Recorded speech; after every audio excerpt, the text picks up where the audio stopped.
स्वागत दोस्तों आपका अपने चैनल के सामने मौत यहाँ पर चलेंगे। सबसे पहले सबसे बड़ी रिपोर्ट हो जाएंगे दोस्तों, बिहार में अब तेजस्वी यादव एक और बड़ा बदला एनडीए गठबंधन से निकालने जा रहे हैं। बताएंगे कि ऐसे व्यक्ति को चुनावी मैदान में उतारा जा रहा है जिससे युवा और महिलाओं की बड़ी तादाद इंडिया गठबंधन के साथ में आ सकती है। दोस्तों बताएंगे क्या है पूरा मामला, इसी के साथ में चलेंगे एक और बड़ी खबर की तरफ, जहां पर दिल्ली में तेजस्वी यादव को लेकर चल रहे केस को लेकर क्या नई जानकारी आई है दोस्तों, और तेजस्वी यादव की ओर से क्या बड़ा ऐलान किया गया है। इसी के साथ में बिहार विधानसभा चुनाव को लेकर और भी बड़ी अपडेट आप तक पहुंचाएंगे। बताएंगे किन किन मंत्रियों का टिकट काट रही है भारतीय जनता पार्टी दोस्तों, और कौन कौन से भागने की है तैयारी में, एक एक करके चलेंगे आज की सारी बड़ी अपडेट। लेकिन उससे पहले अगर आप भी मानते हैं कि बिहार विधानसभा चुनाव में इस बार बदलाव होकर रहेगा और परिवर्तन साफ साफ लिखा हुआ है, तो इस वीडियो को लाइक करके लाल बटन दबाकर चैनल को सब्सक्राइब करके बेल आइकन दबाकर कमेंट बॉक्स में अपनी राय जरूर लिखकर बताएगा दोस्तों। ज्यादा से ज्यादा वीडियो को शेयर कीजिएगा ताकि पूरी अपडेट आप लोग तो लगातार इसी तरीके से पहुंचते रहे। चलते हैं सबसे पहले सबसे बड़ी ब्रेकिंग न्यूज अपडेट की तरफ दोस्तों, जहां पर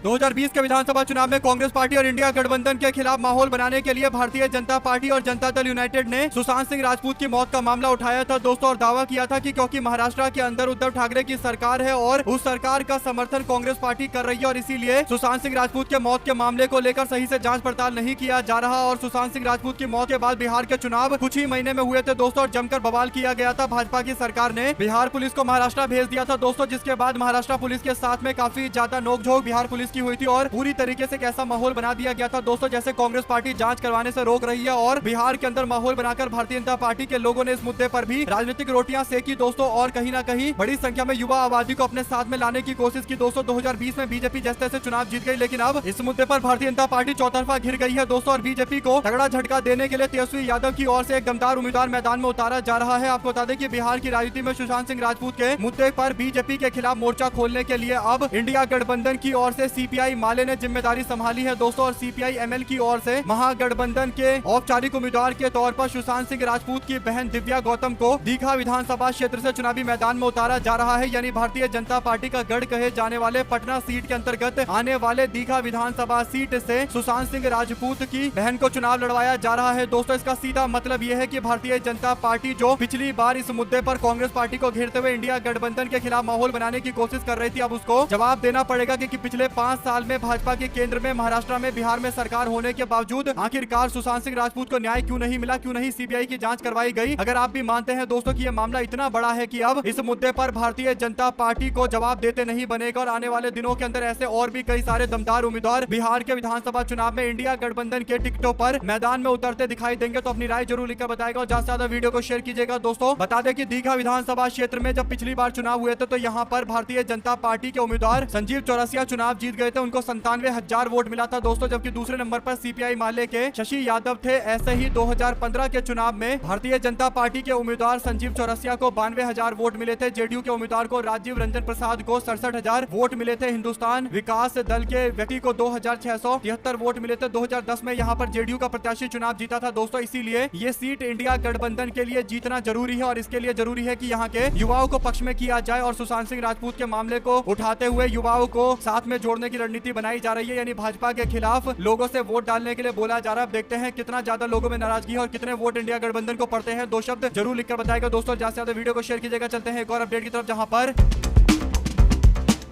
बिहार चुनाव के लिए दूसरे चरण के लिए नामांकन आज से शुरू हो चुके हैं दोस्तों। इन दिनों में लोग वापस ले सकते हैं अपना नामांकन, यानी जो जानकारी है जिसमें दूसरे चरण के चुनाव पश्चिम चंपारण, पूर्वी चंपारण, सीतामढ़ी, शिवहर, मधुबनी के साथ साथ सुपौल, अररिया, किशनगंज, पूर्णिया, कटिहार, भागलपुर, बांका के साथ साथ जमुई और नवादा, गया, औरंगाबाद, जहानाबाद, अरवल और कैमूर के साथ साथ रोहतास जिले में वोट कराया जाएगा दोस्तों। उसके लिए आज से नामांकन शुरू हो चुका है और 23 अक्टूबर तक लोग अपना नाम वापस ले सकते हैं। पहले चरण के लिए नामांकन 10 तारीख से ही खोल दिया गया था दोस्तों, बाकी आगे के चरणों के लिए नामांकन आज से शुरू हो चुका है, यानी आज से 23 तारीख तक कोई भी नामांकन दाखिल कर सकता है और नाम वापस ले सकता है। साथ साथ दोस्तों चलते हैं एक और बड़ी अपडेट की तरफ, जहां पर भारतीय जनता पार्टी कई सारे मंत्रियों के टिकट काट रही है दोस्तों। जो जानकारी है उसके अनुसार बीजेपी अपने मंत्री प्रेम कुमार और मंत्री मोतीलाल शाह के साथ साथ स्पीकर नंद किशोर यादव का टिकट काटने की तैयारी में है। इन तीनों नेताओं का टिकट काटने का मतलब यह है कि ये तीनों के तीनों अब भारतीय जनता पार्टी और एनडीए गठबंधन के लिए एक बर्डन बन चुके हैं दोस्तों। बीजेपी को लग रहा है कि ये सारे नेता चुनाव नहीं जीत सकते। आपको बता दें कि आज की जो स्थिति है उसमें कई सारे मंत्रियों के खिलाफ एक सत्ता विरोधी लहर है, जिसके कारण भारतीय जनता पार्टी पूरे मामले पर कोशिश कर रही है कि उसे किसी भी तरीके से एंटी इनकम्बेंसी यानी सत्ता विरोधी लहर का सामना न करना पड़े, और इसीलिए बीजेपी मंत्रियों को चुनाव लड़ने से बचा रही है, लड़ाने से बचा रही है। नंदकिशोर यादव को पहले मंत्री से स्पीकर बनाया गया दोस्तों। अब स्पीकर होने के बावजूद उनको भारतीय जनता पार्टी लग रहा है कि अगली बार भविष्य के तौर पर उनको नहीं देखी, और इसीलिए पोस्ट से हटाने के लिए उनके विधानसभा का टिकट भी काटा जा रहा है। 2 शब्द जरूर लिखकर बताइएगा और ज्यादा से ज्यादा वीडियो को शेयर कीजिएगा दोस्तों। चलते हैं एक और अपडेट की तरफ, जहां पर चनपटिया विधानसभा क्षेत्र से चुनावी मैदान में उतरने का ख्वाब देख रहे मनीष कश्यप के लिए एक बुरी खबर सामने आई है दोस्तों। मनीष कश्यप को चुनाव लड़ाने का वादा करते हुए प्रशांत किशोर ने अपनी पार्टी में शामिल करवाया था। इसके बाद प्रशांत किशोर की तारीफ करते करते मनीष कश्यप हर जगह नजर आ रहे थे दोस्तों। सबको पता था कि ये टिकट के लिए केवल इस तरीके की बातें कर रहे हैं, लेकिन अब जो खबर है उसके अनुसार चनपटिया विधानसभा से इनको चुनाव लड़ाने का कोई भी तैयारी नहीं है। किसी भी तरीके का कोई प्रशांत किशोर सोच विचार नहीं कर रहे हैं, क्योंकि वो राजकुमार चौधरी को टिकट देना चाहते हैं। राजकुमार चौधरी पार्टी के लिए ज्यादा प्रभावी नेता साबित हो सकते हैं, क्योंकि स्थानीय स्तर पर मनीष कश्यप की ये इमेज है दोस्तों कि वो स्वार्थी व्यक्ति है। मंत्री बनने के लिए, विधायक बनने के लिए हर जगह चले जाते हैं, कभी भारतीय जनता पार्टी का दरवाजा खटखटाते हैं, कभी इंडिया गठबंधन की तारीफ करने लगते हैं, कभी जनसुराज पार्टी का दामन थाम लेते हैं। जनसुराज पार्टी चनपटिया में अपने उम्मीदवार के तौर पर उन्हें नहीं देख रही है दोस्तों। जरूर सर्वे करवाया गया होगा, जिसके आधार पर यह तय होगा। Prashant Kishor grass root connect विश्वसनीयता और सामाजिक प्रतिनिधित्व करने वाले व्यक्ति राजकिशोर चौधरी को आगे करना चाहते हैं, न कि हवाबाजी करने वाले नेता। पिछली बार जब चनपटिया विधानसभा क्षेत्र में वोट डाले गए थे 2020 में दोस्तों, तो यहाँ पर चुनाव लड़े थे मनीष कश्यप, तब उनको 10,000 वोट मिला था, लेकिन 10,000 वोट से होना भी कुछ नहीं है, और उस समय में वो केवल एक पत्रकार हुआ करते थे, और अब वो एक नेता हो चुके हैं, और इसीलिए प्रशांत किशोर की पार्टी को लग रहा है कि इनका साथ आने से कोई फायदा नहीं होगा, और इसीलिए इनको टिकट देने के लिए तैयार नहीं है। आप लोग क्या कहना चाहते हैं, अपनी राय जरूर लिखकर बताइएगा दोस्तों। इसी के साथ में चलते हैं एक और अपडेट की तरफ, जहाँ पर केंद्रीय मंत्री सुरेश गोपी के एक बयान को लेकर हड़कंप मचा है दोस्तों। दरअसल